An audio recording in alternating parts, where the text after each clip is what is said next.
Hello student, class 9 information technology के आज session 4 के बारे में हम डिस्कस करेंगे, जिसका टॉपिक है टाइप्स ऑफ कंप्यूटर। इससे पहले हम computer fundamental, network fundamental sector के बारे में डिस्कस कर चुके हैं प्रीवियस वीडियोज में। इस टॉपिक के अंदर हमें टाइप्स ऑफ कंप्यूटर के बारे में जानना है। इसमें सिंपली टाइप पढ़ने जैसे desktop computer, laptop, tablet and hand held computers के बारे में जानना है। बट उसके बारे में जानने से पहले हम कंप्यूटर्स के टाइप्स को जान लेते हैं। अकॉर्डिंग टू यूजेज कंप्यूटर के कितने टाइप्स होते हैं, जो कि आप अपने प्रीवियस क्लासेज में पढ़ा होगा। फिर से उसे एक बार रिवाइज कर लेते हैं। तो कंप्यूटर को सिंपली सी है या ई मत समझिएगा, क्योंकि ऑनलाइन बोर्ड पे लिखने में राइटिंग थोड़ी सी प्रॉब्लम क्रिएट करती है, तो आप बातों पे ध्यान दिया करिए। ये 3 टाइप्स के होते हैं। पहला एनालॉग कंप्यूटर, दूसरा डिजिटल, और लास्ट होता है हाइब्रिड। यहाँ पे लिखा नहीं जा रहा, हाइब्रिड कंप्यूटर। तो अकॉर्डिंग टू यूज के अनुसार हम कंप्यूटर को 3 टाइप्स में डिवाइड करते हैं: एनालॉग, डिजिटल और हाइब्रिड। अब पहले हम एनालॉग कंप्यूटर को जान लेते हैं। Analogue computer are those computer who work on a physical data. Analogue computer वह कंप्यूटर होता है जो कि फिजिकल डाटा पे वर्क करता है, जैसे टेम्परेचर नापने वाला थर्मामीटर, ये एक एनालॉग कंप्यूटर का एग्जाम्पल है। आपके बाइक या कार में लगा हुआ स्पीडोमीटर एंड ओडोमीटर, यह एनालॉग कंप्यूटर का एग्जाम्पल है। फिर आते हैं digital computer. Digital computer are those computer who work on a digital data. जो कि डिजिटल डाटा पे वर्क करता है उसे हम डिजिटल कंप्यूटर कहते हैं।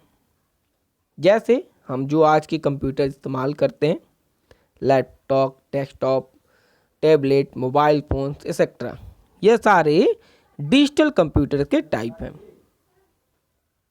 और लास्ट है हाइब्रिड कंप्यूटर। यह कंप्यूटर एनालॉग और डिजिटल कंप्यूटर के मिक्सर, इन्हीं दोनों को मिलाकर बनाया गया। इसमें एनालॉग कंप्यूटर के भी गुण हैं और डिजिटल कंप्यूटर के भी क्वालिटीज हैं। एनालॉग एंड डिजिटल दोनों ही टाइप्स के कंप्यूटर की क्वालिटी इसके अंदर मौजूद है। हाइब्रिड कंप्यूटर के अंदर यह एक साथ फिजिकल एंड डिजिटल दोनों डाटा पे वर्क करता है। जैसे ईसीजी मशीन जो कि हॉस्पिटल्स में इस्तेमाल होती है, उसे हम एनालॉग कंप्यूटर हाइब्रिड कंप्यूटर का एक बेहतर एग्जांपल मानते हैं। ईसीजी मशीन आप देखे होंगे, कभी कभार फिल्मों में आती है, जो कि आईसीयू वगैरह में किसी व्यक्ति के हार्ट बीट को नापने के काम में आता है। हार्ट बीट एक फिजिकल यूनिट है। जैसे टेम्परेचर हम नापते हैं थर्मामीटर से, एक फिजिकल यूनिट है। स्पीडोमीटर से हम स्पीड को नापते हैं, जो कि फिजिकल यूनिट है। और ओडोमीटर से हम डिस्टेंस को नापते हैं, जो कि फिजिकल यूनिट है। इसी तरह हार्ट बीट हमारा फिजिकल यूनिट है। और उन सारे चीज़ों को डिजिटली हमें दिखाता है मशीन, इस नाते उसे हम हाइब्रिड कंप्यूटर कहते हैं, क्योंकि उसमें दोनों के गुण मौजूद हैं, एनालॉग कंप्यूटर के भी और डिजिटल कंप्यूटर के भी। अब आ जाते, तो यह तो था अकॉर्डिंग टू वर्क, यह क्लासिफिकेशन था अकॉर्डिंग टू वर्क के अनुसार। सेकंड है अकॉर्डिंग टू मेमोरी, या आप डिजिटल कंप्यूटर के भी टाइप कह सकते हैं। यह होता है mini computer, micro computer, mainframe computer और लास्ट होता है सुपर कंप्यूटर। चार तरह होते हैं, mini computer, micro computer, mainframe computer and super computer. Mini computer की मेमोरी, क्योंकि यह बताएं था मैं पहले ही कि इसको हम अकॉर्डिंग टू मेमोरी क्लासिफिकेशन करते हैं, कि मेमोरी के अनुसार क्लासिफिकेशन, या डिजिटल कंप्यूटर का क्लासिफिकेशन भी कहते हैं। तो मिनी कंप्यूटर की memory speed micro, main frame and super computer की अपेक्षा कम होती है, या सिंपल यूज के लिए यूज करते हैं। माइक्रो कंप्यूटर मिनी कंप्यूटर की अपेक्षा बेहतर होता है, जिसकी स्पीड मिनी कंप्यूटर से बेहतर होती है, जो हम सामान्य तौर से डेस्कटॉप, लैपटॉप वगैरह इस्तेमाल करते हैं। यह सब माइक्रो कंप्यूटर के ही अंडर आता है। तो पहला मिनी कंप्यूटर जिसकी स्पीड लोअर होती है, इससे बेहतर होता है माइक्रो कंप्यूटर जिसकी स्पीड 10 के पावर 6 to 9 पर सेकेंड होती है। फिर आते हैं main frame computer. Mainframe computer micro computer की अपेक्षा की ज़्यादा पावरफुल होता है। इसका इस्तेमाल हम सिंपली बड़े बड़े सर्वर्स को चलाने के लिए करते हैं। जैसे किसी कंपनी में सारे कंप्यूटर्स को जोड़ने के लिए जिस सर्वर या जिस मशीन का या कंप्यूटर का इस्तेमाल करते हैं वह मेन फ्रेम कंप्यूटर होता है। इसका इस्तेमाल करके हम 100 या 100 से अधिक भी कंप्यूटर को ऐड कर सकते हैं, जोड़ सकते हैं इसके पावर के अकॉर्डिंग। और सबसे पावरफुल अभी तक का जो कंप्यूटर है उसे सुपर कंप्यूटर कहते हैं। अभी तक सुपर कंप्यूटर से फास्टर कंप्यूटर नहीं बनाया जा सका है। इसका इस्तेमाल हम वेदर रिपोर्ट को जानने के लिए, सैटेलाइट लॉन्च करने के लिए या नई नई खोजें करने के लिए इस्तेमाल करते हैं। भारत के सुपर कंप्यूटर्स परम और अनुराग हैं जो भारत में बनाए गए हैं।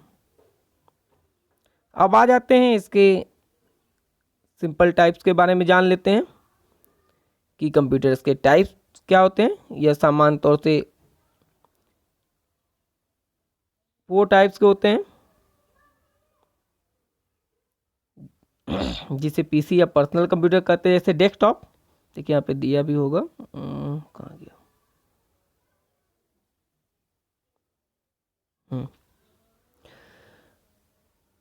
पर्सनल कंप्यूटर के टाइप होते हैं डेस्कटॉप साइज के according, laptop, hand held and tablet, और टेबलेट जिसे कहते हैं। तो ये साइज के अकॉर्डिंग डेस्कटॉप में है, लैपटॉप या हैंडल और टेबलेट। तो डेस्कटॉप जो हम घरों पे इस्तेमाल करते हैं, जिसमें एक टेलीविज़न की तरह मॉनिटर होता है, सीपीयू होता है, उसे हम डेस्कटॉप कहते हैं, जिसको सिंपली हम किसी टेबल पे प्लेस कर सकते हैं। सेकेंड टाइप होता है लैपटॉप। लैप मीन्स होता है गोद, लैपटॉप जिसे हम गोद में रख सकें, यानी एक छोटा कंप्यूटर जिसे हम आसानी से कैरी कर सकते हैं और आसानी से कहीं पे भी इस्तेमाल कर सकते हैं। यह होता है लैपटॉप। ये सारे वर्क वही करता है जो डेस्कटॉप कंप्यूटर करता है, सारे फंक्शन। नेक्स्ट हैंड हेल्ड या टैबलेट, इसे आप लोग भी देखे होंगे, ये भी वह सारे वर्क करता है जो एक कंप्यूटर कर सकता है। यह काफ़ी छोटा होता है, जैसा इसका नाम ही है हैंड हेल्ड, जिसको हाथ के हथेली में लिया जा सके, जैसे मोबाइल फ़ोन आपका है। यह भी एक हैंड हेल्ड कंप्यूटर का ही एक एग्जाम्पल है। ये इसकी साइज काफ़ी छोटी होती है हैंड हेल्ड की, और इसे आसानी से हम कैरी कर सकते हैं। ये 4 टाइप के कंप्यूटर साइज के अकॉर्डिंग हमने पढ़ लिया। इससे पहले हम वर्क के अकॉर्डिंग जाना। 3 टाइप के होते हैं, एनालॉग, डिजिटल और hybrid. According to memory 4 type के होते हैं, mini computer, micro computer, mainframe computer and super computer. और अकॉर्डिंग टू साइज ये 3 टाइप के हैं, डेस्कटॉप, लैपटॉप, हैंडल और टैबलेट।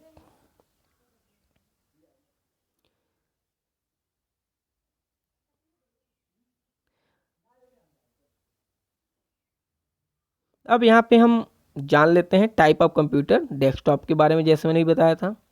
अब डेस्कटॉप कंप्यूटर में मेड ऑफ इंडिविजुअल कंपोनेंट, जैसे इंडिविजुअल कंपोनेंट्स, जैसे इसमें हर एक चीज़ अलग अलग लगी होती है। सीपीयू अलग होता है, मॉनिटर इससे अलग होता है, कीबोर्ड हम अलग रखे रहते हैं, माउस अलग होता है, तो सारी चीज़ें इससे अलग होती हैं। तो इसमें एक मॉनिटर होता है, कीबोर्ड होता है, सिस्टम यूनिट या जिसे हम सीपीयू कहते हैं, प्रिंटर अलग से जुड़ा होता है। तो desktop computer are not portable and are gradually place on the surface of desk और टेबल। तो मैंने अभी पीछे बताया कि यह सिंपली एक ऐसा कंप्यूटर होता है जिसका हम इस्तेमाल किसी भी एक प्लेस पे, डेस्क या टेबल पे रख के करते हैं। यह जनरली लार्ज होता है। तो the component of desktop computer can be easily be replace by upgrading. Upgrade करके हम किसी चीज़ को बदल सकते हैं। जैसे पहले एक बड़ी वाली मॉनिटर आती थी, अब हम उसे हटाकर छोटा मॉनिटर लगा सकते हैं। और हमें लग रहा है कि हमारी सीपीयू की स्पीड स्लो है, तो हम सीपीयू को रिप्लेस करके फास्टर स्पीड वाले सीपीयू प्लेस कर सकते हैं। यदि हमें लग रहा है कि हमारा कीबोर्ड वर्क नहीं कर रहा या यह पुराना हो चुका है, हमें नई टेक्नोलॉजी का कीबोर्ड चाहिए, तो हम उसे भी बदल सकते हैं। तो आसानी से हम किसी भी चीज़ को इसमें रिप्लेस कर सकते हैं, क्योंकि सारी चीज़ें इंडिविजुअली एक दूसरे से जुड़ी हुई हैं, यानी अकेले। अब नेक्स्ट पे जानते हैं लैपटॉप के बारे में। तो अब लैपटॉप कंप्यूटर जैसा आप लोग देखे भी हैं कि ये छोटा होता है। तो दिया है laptop computer are light weighted personal computer. यह computer small in size compare to desktop computer and are design for travel. मैंने इससे पहले बताया था कि ये छोटे होते हैं। लैप यानी हम गोद में जिसे रख सकते हैं, इसे आसानी से हम लेकर ट्रेवल कर सकते हैं। इसे हम नोटबुक कंप्यूटर भी कहते हैं। The main feature of laptop computer are they are small and portable. जैसा मैंने बताया कि इसका मेन जो उद्देश्य है बनाने का, कि हम इसको आसानी से एक जगह से दूसरी जगह कैरी कर सकें। क्योंकि हम डेस्कटॉप कंप्यूटर को आसानी से एक जगह दूसरी जगह नहीं ले जा सकते थे, तो उसको और बेहतर बना के छोटा बनाया गया और लैपटॉप का रूप दे दिया गया। हाँ, इसमें सारी चीज़ें इंडिविजुअली नहीं जुड़ी होती हैं, वैसे जैसे डेस्कटॉप कंप्यूटर में जुड़ी होती हैं। तो हम आसानी से किसी चीज़ को इसमें रिप्लेस नहीं कर सकते। नेक्स्ट हम जान लेते हैं feature of computer. Handheld computer के बारे में तो हमने बताया आपको कि हैंडहेल्ड कंप्यूटर छोटा होता है और हाथ में या पॉकेट में रख के हम ले जा सकते हैं, और यह कम पावर देता है डेस्कटॉप और लैपटॉप की अपेक्षा। अब आ जाते हैं type of computer features. Handheld के बारे में दिया है। Handheld computer are device are use for specific everyday task के लिए हम बनाया गया है, such managing personal data, they are similar to laptop and provide freeware. आसानी से यह हमें सुविधाएं प्रोवाइड करता है, feature compare to desktop computer और laptop. Which can also perform basic word processing activity. तो हमारे सामान्य तौर से जितने भी हम वर्क करते हैं कंप्यूटर पे, वो सारे वर्क हैंडहेल्ड कंप्यूटर के थ्रू भी किया जा सकता है। हम आसानी से इसका इस्तेमाल कर सकते हैं। इसका इस्तेमाल करके हम कोई डॉक्यूमेंट बना सकते हैं, ईमेल भेज सकते हैं, फ़ोटो क्लिक कर सकते हैं। साथ ही साथ हम उन चीज़ों का प्रिंट आउट भी प्रिंटर से कनेक्ट करके ले सकते हैं। तो यह सारे वर्क करता है जो हमारा लैपटॉप या डेस्कटॉप कंप्यूटर करता है। और सामान्य तौर से इसमें हम सारी चीज़ें इनबिल्ट होती हैं, जैसे कीबोर्ड, माउस, सारी चीज़ें इसके अंदर ही होती हैं। यानी इसके डेस्कटॉप यानी हम डिस्प्ले का इस्तेमाल करके सारी चीज़ें कर सकते हैं। यानी सभी चीज़ें इनबिल्ट होती हैं जिसको हम इस्तेमाल करते हैं, जैसे कीबोर्ड, माउस। इसमें ऑलरेडी कैमरास भी इनबिल्ट होते हैं। अब आ जाते हैं मेमोरी के बारे में, रोल ऑफ मेमोरी। हम इसके पहले के वीडियो में भी मेमोरी के बारे में डिस्कस कर चुके हैं कि मेमोरी, कंप्यूटर मेमोरी दो तरह की होती है। पहली प्राइमरी मेमोरी, सेकेंडरी, दूसरी है सेकेंडरी मेमोरी। तो प्राइमरी मेमोरी का इस्तेमाल हम छोटे डाटा या छोटे अमाउंट्स में डाटा को स्टोर करने के लिए करते हैं, और सेकेंडरी मेमोरी का इस्तेमाल हम लार्ज अमाउंट ऑफ डाटा को स्टोर करने के लिए करते हैं। अब इसके बारे में और जान लेते हैं। यानी इससे पहले ही बताया था कि कंप्यूटर सिर्फ 0 और 1 को समझता है। जैसे यहाँ दिया है कि when a computer perform a task it store data in the memory. The data that store in memory internally represent in the form of 0 and 1। Each 0 और 1 कॉल्ड बीट्स। बीट्स कहते हैं और combination of 8 bit is called bytes. इससे पहले की video मैंने आपको बताया था कि 8 बीट इज इक्वल टू होता है 1 बाइट, और 1024 बाइट इक्वल टू होता है 1 किलो बाइट। यह यूनिट्स हैं मेमोरी को मेजर करने के लिए।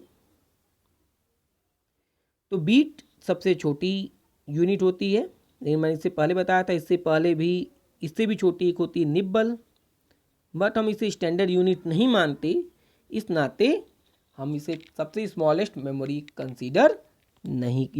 कंसीडर नहीं करते हैं। तो bit is a smallest unit of measuring a information और डाटा, सबसे छोटी होती है।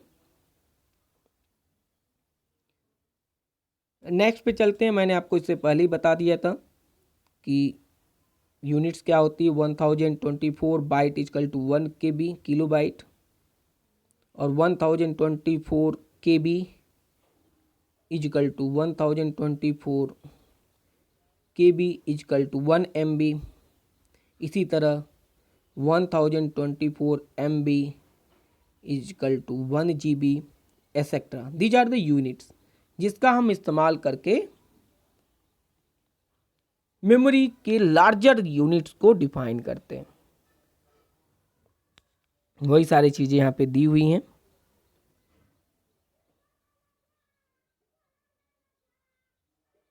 अब आ जाते हैं कंप्यूटर परफॉर्मेंस के बारे में कि कंप्यूटर परफॉर्मेंस क्या है। अब जब भी हम कंप्यूटर इस्तेमाल करते हैं, whatever you see your computer for business or for personal use, it is important that your computer perform efficient. However, performance does not depend on a single factor. एक सिंगल फैक्टर पे performance depend नहीं करता, उसकी overall performance पे depend करता है। जैसे कि आपके क्लास, एक सिंगल क्लास की हम अगर बात करें, तो जब हम क्लास या ग्रुप या टीम की बात करते हैं कि आपकी क्रिकेट टीम है और कोई एक ही बैट्समैन बहुत ही बेहतर खेल रहा है, या सिर्फ एक ही बॉलर बहुत ही बेहतर बॉलिंग कर रहा है, जिससे हमारी टीम नहीं जीत सकती। हमें इक्वली 11 प्लेयर को मेहनत करना होगा। अपनी छोटे छोटे कंट्रीब्यूशन से हम टीम को एक बेहतर पोजीशन पे ले जा सकते हैं। वैसे ही कंप्यूटर होता है कि कंप्यूटर की परफॉर्मेंस किसी एक फैक्टर पे डिपेंड नहीं करती है। इसके लिए सारे फैक्टर डिपेंडेंट होते हैं, सबका कंट्रीब्यूशन इक्वली होता है, जैसे सीपीयू का, कीबोर्ड, माउस, मेमोरी एक्सेट्रा जो भी चीज़ें इससे जुड़ी हैं, सभी के यूज के अकॉर्डिंग ही इसकी परफॉर्मेंस को बेहतर या पुअर बनाई जा सकती है। जैसे factor describe the CPU speed. हमारे सीपीयू की स्पीड क्या है, यह मेन फैक्टर है कि वो कितना फास्ट चल रहा है, क्योंकि सीपीयू को हम ब्रेन ऑफ कंप्यूटर कहते हैं। तो सीपीयू ओवरऑल परफॉर्मेंस को इफेक्ट करता है, क्योंकि मेन फंक्शन सीपीयू के द्वारा ही परफॉर्म किया जाता है। इसके साथ ही साथ सीपीयू में परफॉर्म करता है रैम। रैम कितनी बेहतर है या कितनी बेहतर तरीके से परफॉर्म कर रही है, इस पे भी सीपीयू की स्पीड डिपेंड करती है। Then hard disk, hard drive का हम इस्तेमाल करके ज़्यादा अमाउंट में डाटा स्टोर कर सकते हैं, या हम बेहतर हार्ड ड्राइव लगा के डाटा का इंटरचेंज रेट बढ़ा सकते हैं, जिससे हमारे कंप्यूटर की स्पीड भी बेहतर होगी।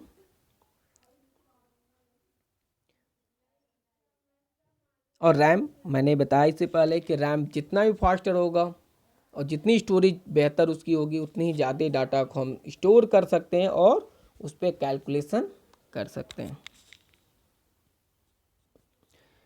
देन प्रोडक्टिव प्रोग्राम्स क्या हैं? जैसे हम कंप्यूटर को इस्तेमाल, जैसे हम पहले भी पढ़े हैं कि कंप्यूटर को चलाने के लिए हमें प्रोग्राम्स की ज़रूरत होती है, सिंपल प्रोग्राम्स की, जिसका हम इस्तेमाल करके अपनी वर्क को करते हैं। तो these are the productive program. इसमें कई तरह के हैं, जैसे word processing program, presentation program etcetera. इसका इस्तेमाल अपनी वर्क के अकॉर्डिंग करते हैं, जैसे हमें रिकॉर्ड मेंटेन करना है, इमेजेस को बदलना है, या मैगजीन क्रिएट करनी है, या बाउचर बनाना है, या हमें सिंपल एप्लीकेशन टाइप करना है। तो जिस तरह के वर्क हमें करने हैं उसके अकॉर्डिंग हमें डिफरेंट प्रोग्राम की ज़रूरत होती है। अब देख लेते हैं, सबसे प्रोग्राम डिस्क्रिप्शन दिया है। सबसे पहला word processing.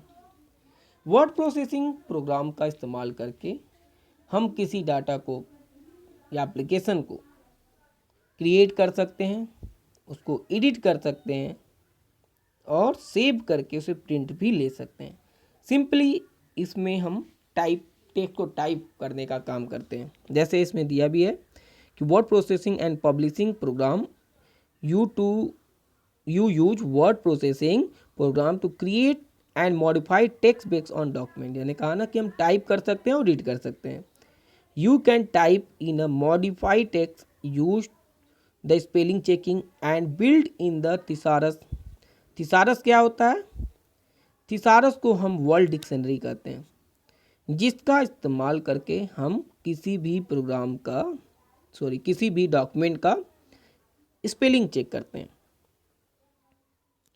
And format the document, तो डॉक्यूमेंट को हम फॉर्मेट कर सकते हैं, हम चीज़ों को एडिट कर सकते हैं, साथ ही साथ उसके स्पेलिंग एंड ग्रामर को भी हम चेक कर सकते हैं यूजिंग वर्ड प्रोसेसिंग प्रोग्राम। तो word processing programme publishing program used to combine text and graphics to create documents such as voucher, greeting card, annual report, book, magazine etc. सब इसका इस्तेमाल करके हम इन सारी चीज़ें बना सकते हैं, जैसे वाउचर बना सकते हैं, ग्रीटिंग कार्ड्स बना सकते हैं, एनुअल रिपोर्ट्स बना सकते हैं, बुक और मैगजीन बना सकते हैं। नेक्स्ट है प्रेजेंटेशन प्रोग्राम। प्रेजेंटेशन प्रोग्राम का इस्तेमाल करके हम प्रेजेंटेशन बनाते हैं जब हम किसी चीज़ों को रिप्रेजेंट करते हैं।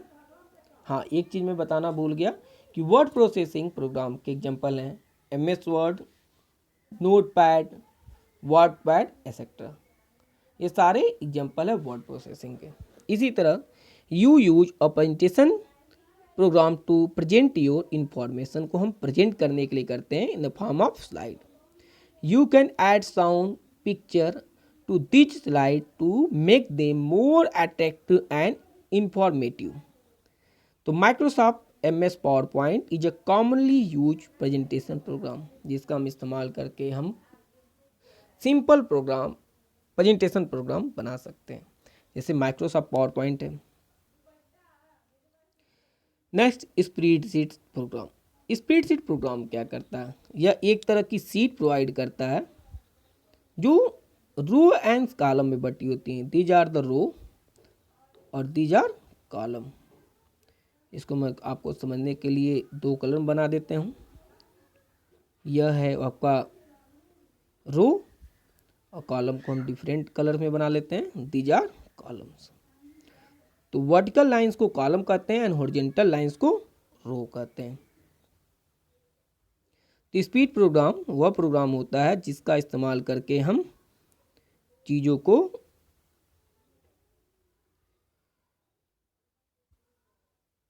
रो एंड कॉलम के फॉर्म या टेबुलर फॉर्म में रिप्रेजेंट करते हैं। जैसे you use spreadsheet program to create budget, manage account, perform mathematical calculation and convert numerical data into chart. तो हम चार्ट या टेबल में डाटा क्रिएट कर सकते हैं। हम इसका इस्तेमाल करके हम टेबल बना सकते हैं, कैलकुलेशन कर सकते हैं, बजट बना सकते हैं, या हम कोई भी एनुअल एक्सपेंस के रिपोर्ट बना सकते हैं एक्सेट्रा। तो जितने भी कैलकुलेशन से रिलेटेड वर्क हैं वो सारे वर्क हम स्प्रेडशीट प्रोग्राम में कर सकते हैं। मैंने इसके साथ साथ बताया कि चार्ट भी बना सकते हैं और ग्राफ भी बना सकते हैं। फिर आते हैं डाटाबेस प्रोग्राम। डाटाबेस प्रोग्राम क्या करता है? डाटाबेस प्रोग्राम का इस्तेमाल हम लोग सिंपली किसी डाटा को स्टोर करने के लिए करते हैं। जैसे you use a database program to store and manage data in an organised way. By using the program, you can also sort or search for information, store a database. In addition, you can create a simple report from a data. तो simple report या data को हम simply record कर सकते हैं। जैसे आपकी class की डाटा, और क्लास की डाटा हमें इकट्ठा करना है तो हम डाटाबेस प्रोग्राम करके का इस्तेमाल करके हम सिंपली आपकी सारी डाटा को स्टोर कर सकते हैं। डाटाबेस प्रोग्राम दो तरह की होती हैं, एक DBMS कहलाती है, डाटाबेस मैनेजमेंट सिस्टम। एक RDMS होता है, नेशनल डाटाबेस मैनेजमेंट सिस्टम। आ जाते हैं नेक्स्ट है कम्युनिकेशन प्रोग्राम। कम्युनिकेशन प्रोग्राम का इस्तेमाल करके हम चीज़ों को एक से दूसरे से जोड़ते हैं। जैसे ईमेल के द्वारा हम सिंपली अपनी बातों को पोस्ट कर देते हैं दूसरे तक। तो सिंपल कम्युनिकेशन प्रोग्राम है आउटलुक, MS आउटलुक। इसका इस्तेमाल करके हम सिंपली अपनी बातों को दूसरे तक पहुंचा सकते हैं थ्रू अ ईमेल। अब आगे देख लेते हैं। तो ईमेल क्या है? ईमेल का इस्तेमाल करके हम शॉर्ट मैसेज, ईमेल का फुल फॉर्म होता है इलेक्ट्रॉनिक मेल। इसका इस्तेमाल करके हम अपनी बातों को दूसरे तक विद इन अ सेकेंड भेज सकते हैं, वो चाहे वो हमारे पास हो, अपनी कंट्री में हो या आउट ऑफ कंट्री। ईमेल के लिए चलाने के लिए हमें एक इंटरनेट कनेक्शन की ज़रूरत होती है। इंटरनेट कनेक्शन की सुविधा हमें ISP द्वारा प्रोवाइड होता है। ISP बोलते हैं इंटरनेट सर्विस प्रोवाइडर, जो कि हमें इंटरनेट की सुविधा प्रोवाइड करता है। और इसको भेजने के लिए, ईमेल्स को भेजने के लिए हमें हमारे पास एक ईमेल ID या ईमेल अकाउंट होना चाहिए। ईमेल अकाउंट 2 भागों में बटा होता है @साइन से। फर्स्ट पार्ट को यूजर नेम कहते हैं और सेकेंड पार्ट को डोमेन नेम, यानी किस डोमेन या किस साइट से हम भेज रहे हैं उसका नाम। जैसे jbr@gmail.com, jbr नेम हो गया, @साइन जो कि इस दोनों पार्ट्स को अलग करता है, और जीमेल डोमेन नेम हो गया। चैट के बारे में आप लोग बेहतर ढंग से जानते होंगे कि चैट एक कम्युनिकेशन प्रोग्राम है, जो कि इससे पहले हम लोग गूगल टॉक के बारे में पढ़ा था, वो भी एक चैटिंग ही है प्रोग्राम, जिसका इस्तेमाल करके हम ऑनलाइन डायरेक्टली एक दूसरे से बातें कर सकते हैं बाय यूजिंग टेक्स्ट और वीडियो और ऑडियो। वीडियो ऑडियो या टेक्स्ट के थ्रू एक दूसरे से बातें कर सकते हैं इन अ चैट। तो बहुत सारे चैट के प्रोग्राम हैं, जैसे Yahoo Messenger, Google Talk, Rediffbol etcetera. ये विंडोज लाइव मैसेंजर भी होता है। अब यहाँ पे एक पर्सन है, अपनी बातों को भेजा आईएसपी के थ्रू, ये दूसरे के तक पहुँच गया, और यह दोनों आपस में एक दूसरे से डाटा इंटरचेंज कर लेते हैं। तो इसके साथ ही यह सेशन खत्म हो गया। अब नेक्स्ट सेशन में हम using computer, session 5 using computers के बारे में जानेंगे कि हम कंप्यूटर कैसे यूज करते हैं। तो आज के लिए इतना ही। अगर आपको मेरे वीडियो पसंद आ रही हो तो प्लीज़ इसे लाइक और सब्सक्राइब मेरे चैनल को ज़रूर करें। Thank you.